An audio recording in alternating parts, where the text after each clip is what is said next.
Welcome to GLJ Shorts. In this episode, Stefano Bertea is presenting his article Searching for Law in Its Own Right, a fresh look at the demarcation problem. The article appeared as First View in December 2024. In a nutshell, what is your article about? So the main issue I'm concerned with in my article is the so-called demarcation problem, by which I mean the problem of identifying what the law specifically is.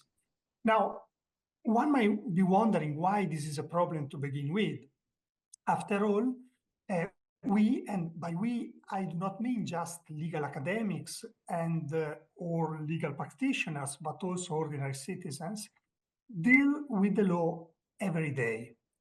Despite the fact that we use the law all the time, however, it has proved far from straightforward to figure out the distinctive traits of law and to differentiate the law from other institutions that regulate social behavior and interaction, such as political power, managerial direction, mass manipulation, morality, social convention, custom, religion, and so on.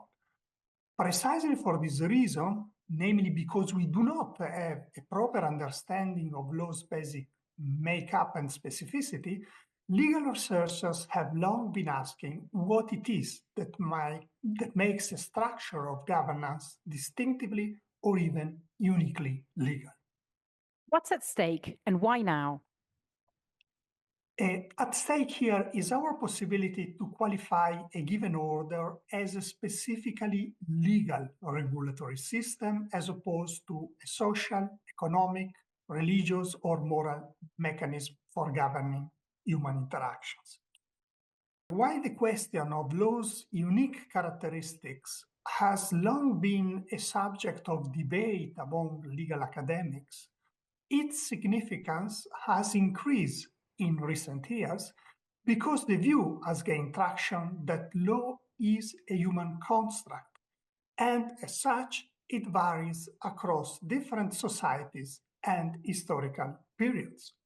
Consequently, it is argued that searching for the essential, unchanging qualities that define what law is should be considered a misguided project.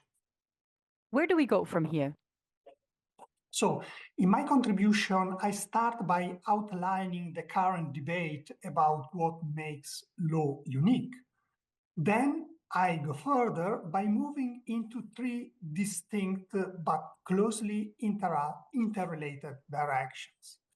First, I argue that there is a core truth in the criticism of the demarcation project. This is the statement that the search for necessary and sufficient properties of law is hardly justifiable from the theoretical point of view.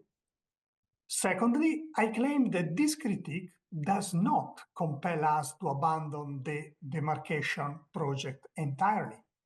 Indeed, the uncompromising critical stance is not without its own problems, since it is premised on a, to me at least, objectionable conception of law as a conventional and formless idea that can be referred to radically different regulatory social practices.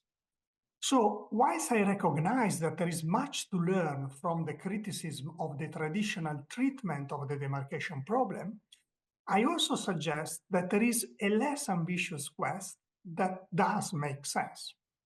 And this is the attempt to single out traits that are fundamental as distinct of sufficient or necessary to what in a given tradition, time and context, as opposed to any tradition, time and context, is widely regarded as the paradigmatic or central case of law vis-à-vis every case of law.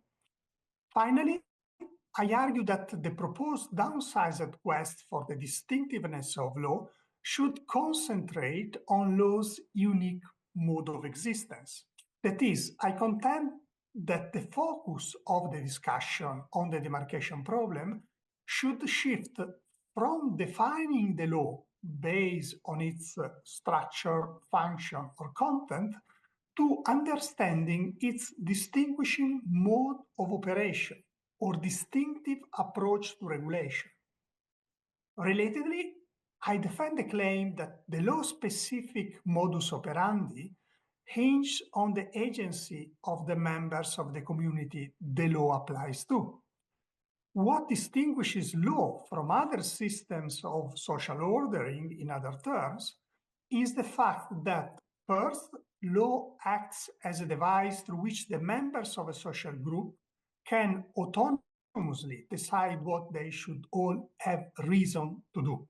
And secondly, law can systematically act as such a device, or at least can purport to do so, because it constitutively recognizes us, the legal subjects, as rational and responsible agents capable of self-governance vis-a-vis as passive recipients of externally imposed norms that are unthinkingly followed.